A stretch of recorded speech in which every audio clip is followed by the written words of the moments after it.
우리가 믿음이라고 할 때 과연 우리는 어떻게 믿음에 대해서 어떻게 정의하고 생각하고 있냐는 겁니다. 우리가 교회를 다니면서 수없이 많이 믿음에 대해서 이야기를 듣습니다. 그렇죠? 내가 하나님을 믿는다고 고백합니다. 내가 입술로 예수님을 고백하고 믿습니다라고 말씀합니다. 근데 도대체 이 믿음이 뭐냐? 그러니까 오늘 제목을 보면 아브라함의 믿음이 아니라 아브라함과 믿음입니다. 예, 아브라함의 믿음이 아니라 아브라함의 믿음이 아브라함과 믿음. 도대체 아브라함과 믿음, 이 제목이 사실 뭘 의미하고 있는지 한번 생각해 보았으면 좋겠습니다. 믿음에 대한 국어 사전의 정의는 이렇습니다. 어떤 사물이나 사람에 대한 마음입니다. 어떤 사물이나 사람에 대한 마음. 근데 그 정의를 가만히 보면 그 사물과 사람에 대한 어떤 사람의 마음입니다. 그러니까 주어가 사람이다라는 거예요. 사람이 뭘 믿는 겁니다. 사람이 사물을 믿고 또 다른 사람을 믿는다. 그 주어가 사람입니다. 그런데 성경에서 말하는 그러면 믿음의 정의는 무엇일까? 우리가 성경이 말하는 믿음의 정의를 살펴볼 필요가 있습니다. 성경에서 아브라함은 믿음을 대표하는 사람입니다. 사실 예수님도 그렇고 히브리서 기자도 아브라함의 믿음에 대해서 칭찬을 하셨습니다. 그렇기 때문에 대부분의 성도는 아브라함의 믿음에 대한 절대적인 신뢰가 있고요. 그의 신앙에 대한, 그의 믿음에 대한 환상이 있습니다. 아브라함은 아주 믿음의 사람이라는 거죠. 히브리서 11장 8절에서 9절에도 성경이 이렇게 기록합니다. 믿음으로 아브라함은 부르심을 받았을 때 순종하고 장차 자기 몫으로 받을 땅을 향해 나갔습니다. 그런데 그는 어디로 가는지를 알지 못했지만 떠난 것입니다. 믿음으로 그는 약속하신 땅에서 타국에 몸을 붙여 사는 나그네처럼 거류하였으며 같은 약속을 함께 물려받은 이삭과 야곱과 함께 장막에서 살았습니다. 라고 얘기합니다. 아브라함을 표현하는데 믿음으로 아브라함이 부르심을 받을 때 순종하고 나갔답니다.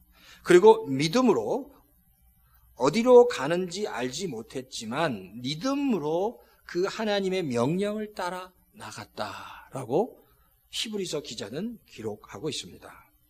자, 이 말씀을 보면 아브라함은 부르심을 받을 때부터 믿음으로 순종해서 고향을 떠났고 믿음을 따라 하나님을 따라간 믿음의 사람 같이 보입니다.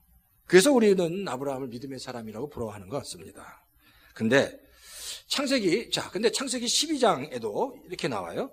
하나님이 아브라함을 불렀을 때 창세기 12장 4절에 아브라함은 주님께서 말씀하신 대로 길을 떠났다라고 얘기합니다. 주님께서 말씀하신 대로 길을 떠났고 롯도 그와 함께 길을 떠났다. 아브라함이 하란을 떠날 때 나이가 75이었다. 나이가 75세였다는 겁니다. 자, 그러니까 아브라함은 처음부터 하나님을 부르심을 받을 때부터 믿음으로 부르심에 응답했고 믿음으로 따라간 믿음의 사람이었다라고 생각한다는 겁니다. 그런데 그럼 과연 아브라함이 하나님의 부르심을 받을 때부터 정말 믿음으로 살았던 그런 믿음의 사람이었느냐라는 겁니다. 그게 바로 사람이 아브라함에 대해서 막연하게 가지고 있는 환상입니다. 아브라함은 뭔가 믿음의 비밀을 소유한 사람이다. 그리고 아브라함의 그 가정은 뭔가 그 믿음의 비밀이 있는 가정일 것이다. 그리고 그런 가정에서 아브라함이 태어났을 거라고 추측합니다. 근데 성경에 보면 아브라함은 그런 믿음의 가정에서 태어난 사람이 아니었습니다. 그 아버지 데라는 우상을 섬겼던 사람입니다. 그리고 우상을 만들었던 사람입니다. 그리고 그 우상을 팔았던, 그래서 그 우상으로 아주 부유하게 살았던 사람이 그 아버지 데라였고요. 아브라함은 그 가정에서 태어났고 아버지도 똑같이 우상을 섬겼고 우상을 만들었고 그리고 그 돈으로 부유하게 살았던 사람이 바로 아브라함이다라는 겁니다. 자, 한번 성경을 찾으면 좋겠는데요. 자, 한번 여호수아서 24장 2절에 보면, 자, 찾을 수 있는 분 찾아보십시오. 여호수아서 24장 2절에 보면 성경이 이렇게 기록합니다. 그때 여호수아가 온 백성에게 말하였다. 주 이스라엘의 하나님이 이렇게 말씀하셨습니다. 옛날에 아브라함과 나홀의 아비 데라를 비롯한 너희 조상은 유프라테스 강 건너에 살면서 다른 신을 섬겼다라고 얘기합니다. 아브라함과, 이게 지금 누가 기록하고 있냐면요, 여호수아가 얘기하는 거예요. 여호수아가 그 백성들에게 아브라함이, 그리고 우리의 믿음의 조상 아브라함과 그리고 그의 아버지 데라가 유프라테스 강 건너에 살았는데 그때 그들은 다른 신, 우상을 섬기며 살았다고 지금 여호수아가 기록하고 있는 겁니다. 자, 그러니까 이 말씀은 아브라함의 집안은 우상을 섬겼던 집안이고 우상을 팔았던 집안, 그리고 아브라함 역시 그 집안에서 태어났고요, 절대로 신앙의 가정에서 태어난, 그래서 하나님을 알고 하나님을 믿으면서 성장한 사람이 아니었다라고 성경은 기록하고 있습니다. 보세요. 그러면 하나님 왜 이런 집안, 소위 우상을 섬기고 살았던 아브라함을 선택하셨을까라는 겁니다. 사실 이 당시 아브라함과 동시대 성경에 나오는 인물이 있는데, 아브라함과 동시대에 살았던 성경 인물은 욥이라는 사람이 있습니다. 잘 아시죠? 참 많은 고난을 당한 사람입니다. 근데 이 욥이라는 사람은 정말 하나님이 인정하는 의인이었습니다. 하나님이 정말 인정하는 의인이었습니다. 그런데 그런 욥을 좀 선택하시면 좋았을 텐데, 그런 욥을 선택하지 않고 태어나면서부터 우상을 섬겼던 집안, 그리고 우상을 늘 섬기면서 자랐던, 그리고 그것을 가지고 큰 돈을 벌었던 아브라함을 선택한 이유가 뭐냐는 겁니다. 사실 이 이야기는요, 아브라함을 선택하신 이유는 바로 이걸 말씀하려고 하는 겁니다. 믿음이라는 것이 바로 그런 불가능에서 출발한다는 겁니다. 그런 불가능에서 출발한다. 즉, 구원의 근거는 절대로 그 사람 안에 있지 않다는 거다. 하나님의 전인격적인 그 하나님의 은혜로 사람을 구원하는 거지, 구원의 근거가 그 사람에게 있지 않다는 것을 분명하게 말씀하시기 위해서 바로 아브라함을 선택하셨다라는 겁니다.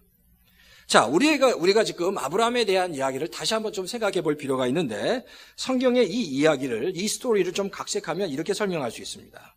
어느 날 하나님이 이전부터 하나님을 알지도 못했고 우상만을 섬겼던 아브라함에게 나타나셨습니다. 그리고 아브라함에게 나타나셔서 무조건 아브라함에게 얘기합니다. 갈대아 우르를 떠나라. 네가 살고 있는 그 메소포타미아 지역을 떠나라고 말씀하셨습니다. 사실 그 당시 메소포타미아 지역은 최고로 문명이 발달한 곳이었습니다.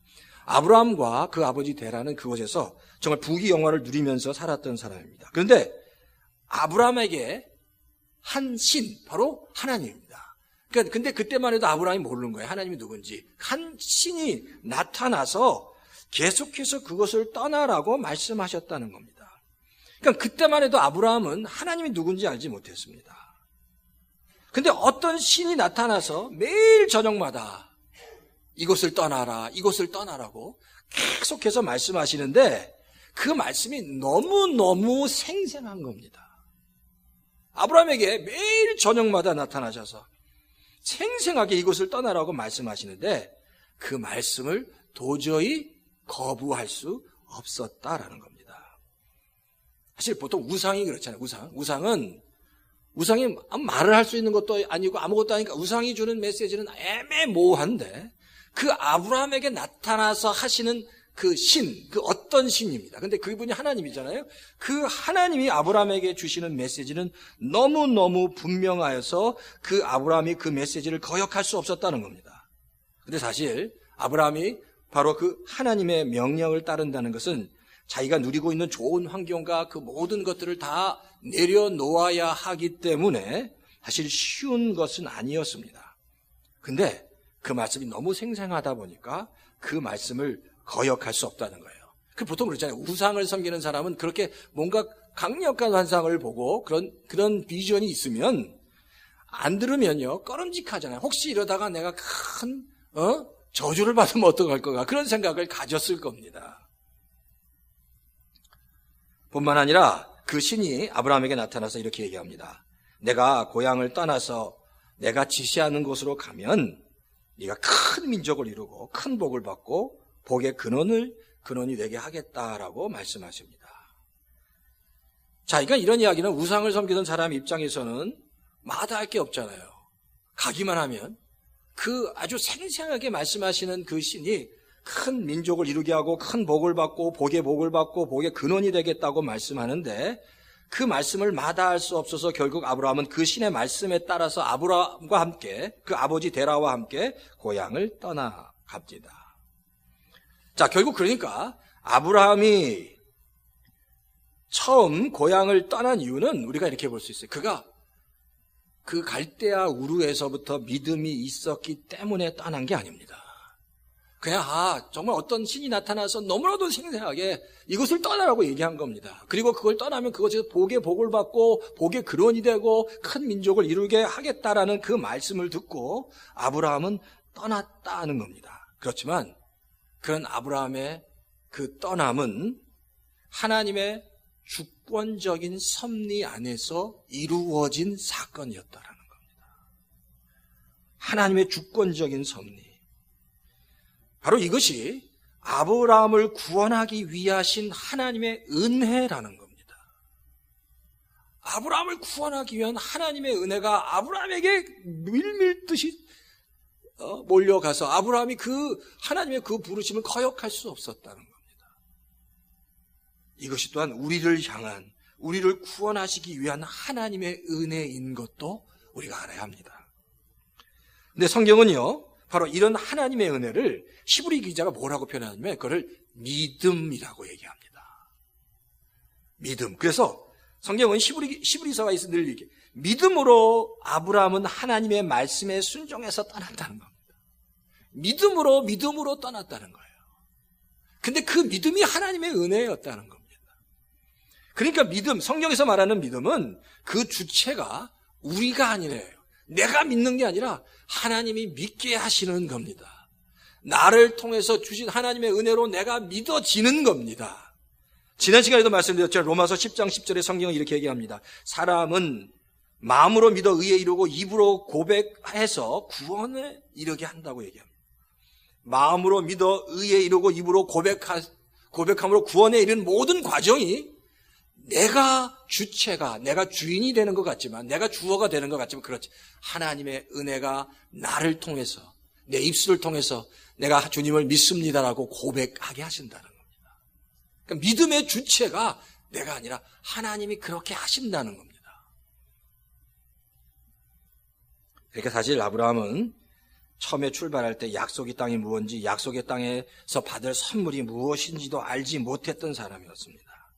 아무것도 모르고 그냥 떠났는데 그곳에 갔더니 하나님께서 그를 통해서 역사하신 겁니다. 그러니까 전적으로 아브라함의 삶은 전적인 하나님의 은혜로 약속의 땅을 향했다라는 겁니다. 그러니까 우리가 이 아브라함의 삶을 통해서 그겁니다. 그 모든 삶을 통해서 하나님이 아브라함을 통해서 아브라함에게 역사하셨습니다. 그렇죠? 지금 이 자리에 있는 우리 성도님도 마찬가지입니다. 우리를 향한 하나님의 전적인 은혜가 있어서 지금 우리가 이 자리에 있는 겁니다. 혹시 내가 믿음이 있어서 내 의지로 내가 하나님을 사랑하기 때문에 내가 이 자리에 앉아 있다라고 생각할지도 모르지만 그렇지 않습니다. 믿음이 크건 작건 간에 이 자리에 우리가 앉아 있는 것은 전적인 하나님의 은혜, 정말 죄 가운데 아무것도 알지 못하는 우리 가운데 하나님께서 찾아와 주셔서 우리를 부르셨고 지금까지 우리를 이 자리까지 인도해 주셨다는 그 하나님의 그 은혜가 얼마나 큰지 그 하나님의 은혜를 우리가 깨달아 알아야 된다는 겁니다. 그 은혜로 우리는 이 자리에 있습니다.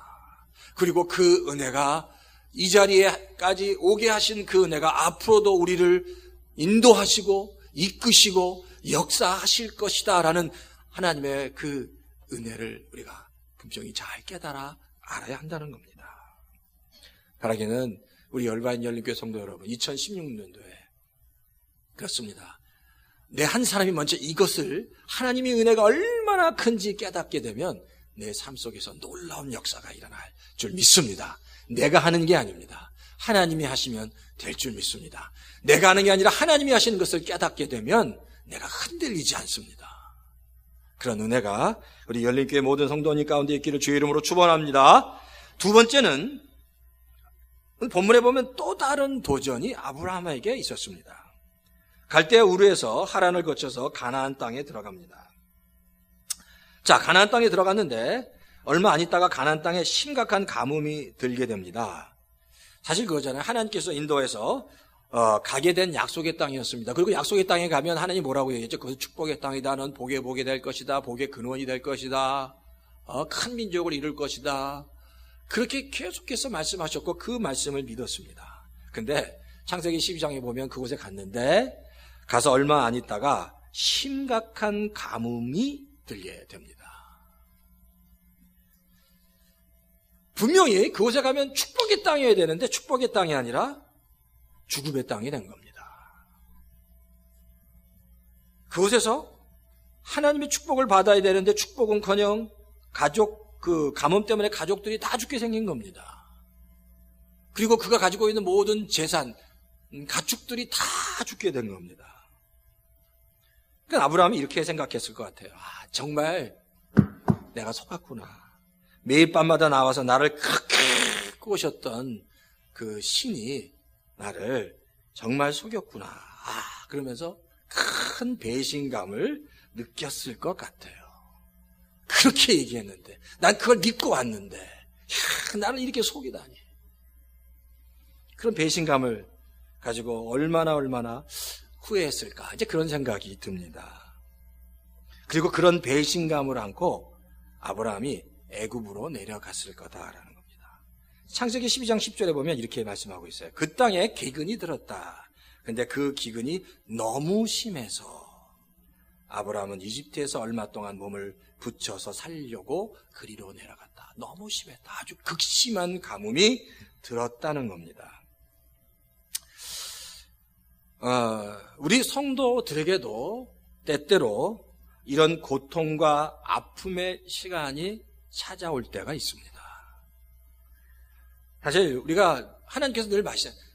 우리가 하나님을 믿게 되면 하나님께서 예비하신 그 자녀를 향해서 예비하신 놀라운 축복이 있을 거라는 말씀을 늘 듣습니다. 그렇잖아요. 하나님의 자녀에게는 하나님께서 필요한 것들 늘 채워주시는 은혜, 공급해 주시는 하나님의 은혜가 있습니다. 우리는 그것을 믿습니다. 근데 때때로 우리가 살아가면서 고난과 고통과 아픔의 시간 가운데 하나님의 도움을 구하는데 하나님이 도와주시지 않는 겁니다. 고난과 고통 가운데 이 타이밍에 하나님 나를 좀 도와주셔야 합니다. 나를 붙잡아 주셔야 합니다라고 하나님께 기도해도 하나님께서 도와주시지 않는다는 겁니다. 그렇게 되면 어떻게 되죠? 하나님이 싫어지기 시작합니다. 하나님이 미워지는 거죠. 신앙생활 하면서 회의를 느끼게 됩니다. 하나님이 어디 계신가? 하나님 뭐 하시나? 나를 사랑하신다고 하는데 하나님 지금 뭐 하시는가? 그리고 다 포기하고 싶을 때가 있다는 겁니다. 근데 하나님의 자녀는 그때 나와 늘 함께 하시고 지키셨고 나의 인생 가운데 뚫고 들어오셔서 하나님의 은혜로 채워주신 그 하나님의 은혜를 기억하게 된다는 겁니다. 그리고 그 하나님의 은혜가 다시 깨달아지기 시작한다는 겁니다. 내가 지금 이렇게 힘들고 어려운 환경 가운데 있지만 여전히 내 옆에 계셔서 나를 지금도 도와주시고 나를 회복하도록 역사하시는 하나님의 은혜가 기억나기 시작하는 겁니다. 그게 바로 하나님의 자녀가 갖게 되는 하나님의 축복입니다. 나는 우리가 고난 가운데 있을 때 나 혼자 있는 것 같지만 다시 눈이 열리기 시작하면, 다시 그 은혜가 깨달아지기 시작하면 여전히 그 하나님이 내 옆에 계시구나.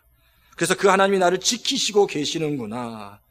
그리고 그 하나님의 내 인생을 향한 하나님의 주권이 깨달아지고 나를 끝까지 지키시려고 하는 그 하나님의 마음이 이해가 되기 시작하는 겁니다. 그리고 이 과정을 다 이기게 되면 이 과정을 통해서 하나님이 나에게 이렇게 훈련시키려고 하시는구나가 깨달아진다는 겁니다. 그러니까 이게 바로 하나님의 자녀가 고난 가운데 얻게 되는 축복이라는 겁니다. 이런 하나님의 축복기, 이런 하나님의 은혜가 우리 열린교회 성도님 가운데 있기를 주의 이름으로 축원합니다. 두 번째는요, 오늘 본문에 보면 믿음의 조상이라고 하는 이 아브라함이 가뭄으로 애굽에 내려갑니다. 근데 그가 한 행동을 가만히 보면 이런 것 같아요. 있잖아요. 자기가 살기 위해서 어떻게 하죠? 자기가 살기 위해서 함께 간 아내를 누이라고 속입니다. 자기만 살겠다는 겁니다. 아내는 뭐 다른 남자 품에 보내버리고 자기만 살겠다는 겁니다. 그러니까 이야기는 이거예요. 아내를 죽이는 것과 같습니다. 근데 사실 이 성경을 가만히, 이 창세기 12장을 가만히 살펴보면 아브라함의 아내를 차지하려고 한 애굽 왕은 사실 사례가 누군지도 몰랐습니다. 그냥 아브라함이 내 누이 동생이라고 하니까 그걸 믿은 겁니다. 그리고 그 바로 왕은 아브라함에 많은 가축을 주었습니다. 그리고 잘 대접해 줬습니다. 그리고 사례를 자기 아내로 취한 것뿐입니다. 근데 하나님께서 잘못은 아브라함이 했는데 하나님이 혼내시는 것은 아브라함은 놔두고 아무것도 알지 못하는 바로를 혼내시는데 그의 집안과 바로와 그의 집안을 무섭게 정말 그 재앙을 내리셨다라고 성경이 얘기합니다. 창세기 12장 17절에 보면 성경이 이렇게 기록해요. 그러나 주님께서 아브라함의 아내 사레의 일로 바로와 그 집안에 무서운 재앙을 내리셨으므로 라고 얘기합니다. 아니 잘못은 아브라함이 했는데 지금 혼나는 건 바로가 캬 터지고 있는 겁니다. 그걸 지금 아브라함이 다 지켜보고 있다는 겁니다. 이렇게 하신 이유, 몇 가지 이유가 있습니다. 이 사건을 통해서 하나님께서 주시려고 하는 몇 가지 이유가 있어요. 첫 번째는 그겁니다. 아브라함이 아직 어리기 때문입니다. 신앙적으로 어리니까 하나님이 그를 징계치 않으신 겁니다. 아직 하나님의 징계를 감당할 만한 영적인 성장이 없었다는 거죠. 영적으로 어린 겁니다. 보통 그러잖아요. 아이가 어리면, 그래서 여기 이제 우리 이정욱 성도님이 계시잖아요. 근데 예를 들어서 뭐 서진이나 어진이 다 컸잖아요. 근데 혜진이가 예를 들어서 이렇게 좀 잘못하면 그냥 잠깐 따끔하게 혼내고 그냥 넘어가잖아요. 그러니까 그게 아직 어리기 때문에. 근데 다 컸어요. 서진이까지 다 컸는데 잠깐 뭘 잘못해. 그러면 한 번은 그냥 크게 혼나는 것 같이 아직 어리기 때문에 혼내지 않았다는 겁니다. 두 번째는 아브라함을 향한 하나님의 섭리를 이루어가는 과정이라는 겁니다. 이 사건은 하나님이 아브라함을 통해서 하나님이 어떤 분이신가를 깨닫게 하는 겁니다. 자, 잘못은 아브라함이 했는데 지금 하나님이 바로 왕을 책망하는 것을 지금 누가 보고 있습니까? 아브라함이 보고 있습니다. 잘못은 아브라함이 했는데 지금 책망을 바로 왕이 받아요. 근데 그 당시 애굽의 왕 바로는 어떤 사람이냐면 그 당시 애굽이란 나라는 세계에서 가장 강력한 나라였습니다. 그리고 그 강력한 나라의 최고 지존이 되는 왕이 바로 왕이었습니다. 근데 그 바로 왕, 그 당시 최고로 강력한 나라의 가장 강력한 왕이었던 그 바로가 하나님 앞에서 꼼짝하지 못하는 겁니다. 하나님이 한번 역사하니까 꼼짝하지 못하고 오히려 그 18절에 보니까 바로가 아브라함을 불러서 막 따집니다. 네가 왜 나한테 이 이야기를 하지 않았냐고 따지는 거예요. 그러면서 이때 아브라함이 깨달은 게 그겁니다. 하나님이란 분이 정말 대단하신 분이구나. 이 세상에서 가장 강력한 나라의 강력한 왕도 꼼짝하지 못하는 정말 가장 강력하신 전능하신 분이라는 사실을 조금씩 깨닫기 시작합니다. 하나님이 어떤 분이신지 경험하기 시작했다는 거예요. 이게 바로 지금 아브라함의 인생 가운데 하나님이 지금 이렇게 개입해 들어오시는 겁니다. 그래서 하나님이 어떤 분이신지 깨달아 가도록 하는 겁니다. 아브라함은 정말 아무것도 알지 못했습니다. 지금까지는 하나님에 대해서 아브라함은 오히려 지금 난 배신당했다고 생각했는데 이게 오히려 그 하나님이 자기 인생 가운데 들어오셔서 상상할 수 없는 놀라운 일들을 보여주기 시작하셨습니다. 그러면서 하나님이 내 인생 가운데 이런 분이시구나라는 것을 깨닫게 됐다는 겁니다. 하나님의 은혜를 아브라함이 맛보기 시작했습니다. 그러니까 성도가 그런 것 같아요. 하나님이 얼마나 정말 전능하신지, 그리고 그 하나님의 은혜가 얼마나 큰지가 깨달아지기 시작하면 사람이 변하기 시작합니다.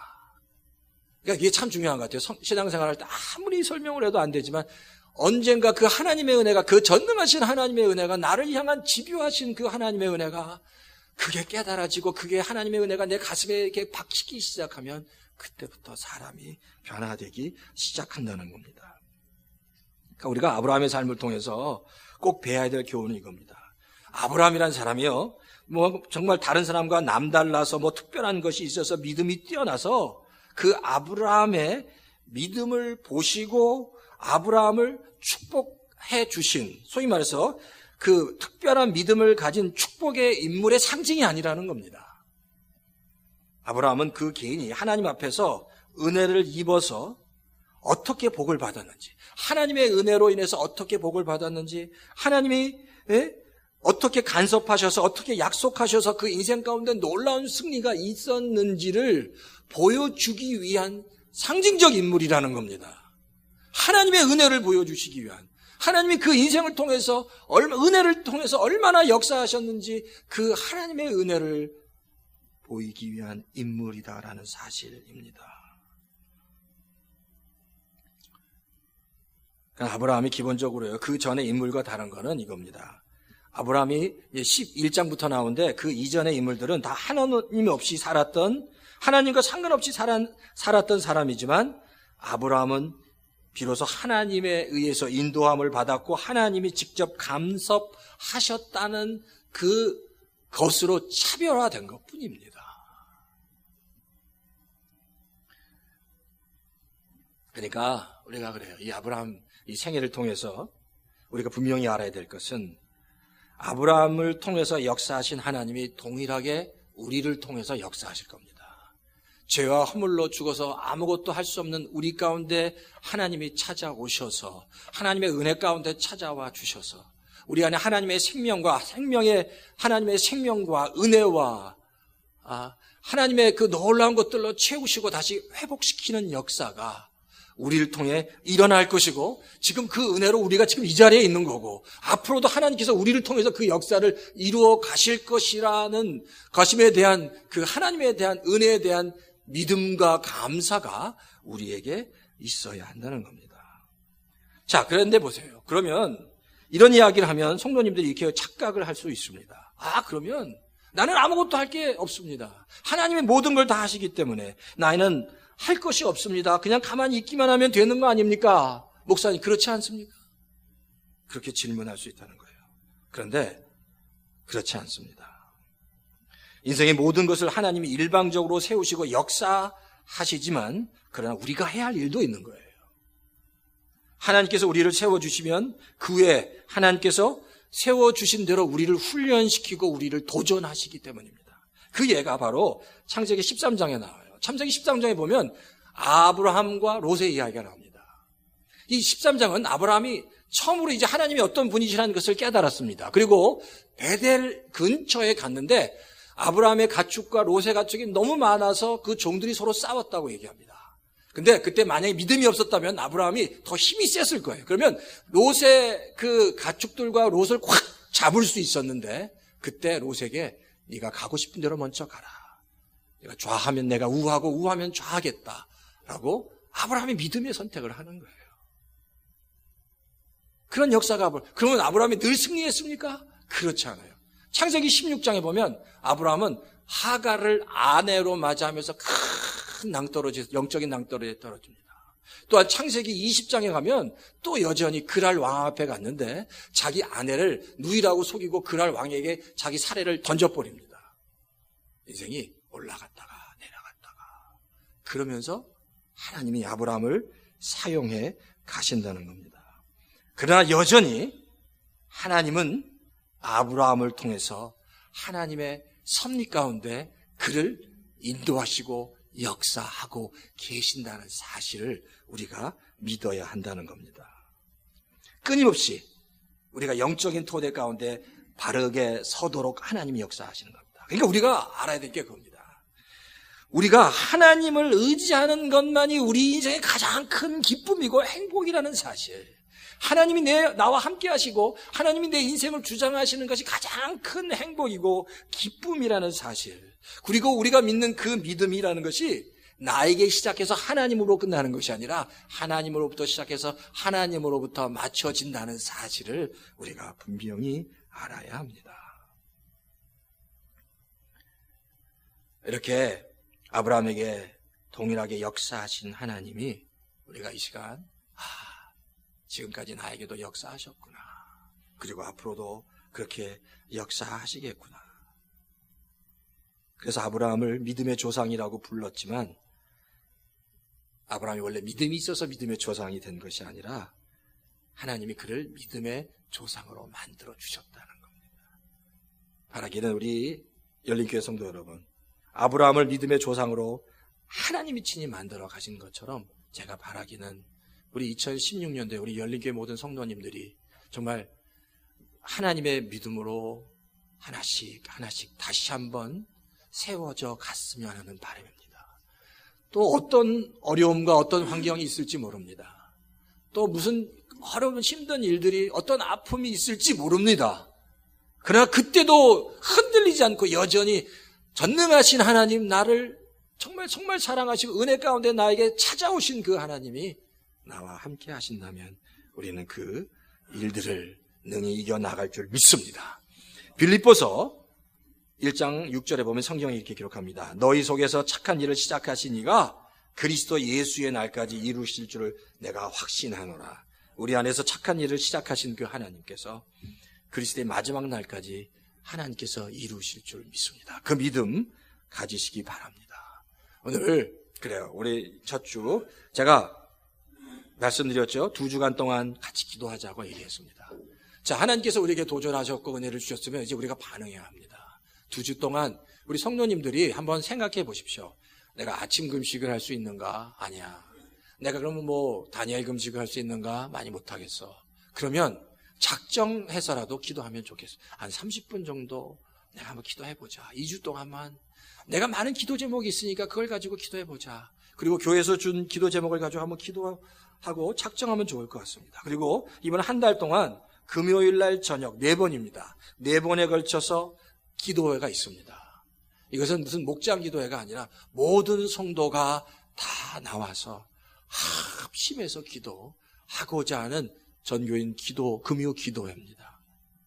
바라기는 한번 이 4번 확실하게 한번 커밋먼트해서 하나님 이 답답한 심령 한번 기도 가운데 다시 한번 정말 하나님의 큰 은혜를 경험하게 해 주십시오라고 하는 그런 결단들이 있으면 합니다. 그래서 정말 이 기도회를 통해서 하나님을 만나고 경험하시는 우리 열린교회 모든 성도님 다 되시기를 주의 이름으로 축원합니다.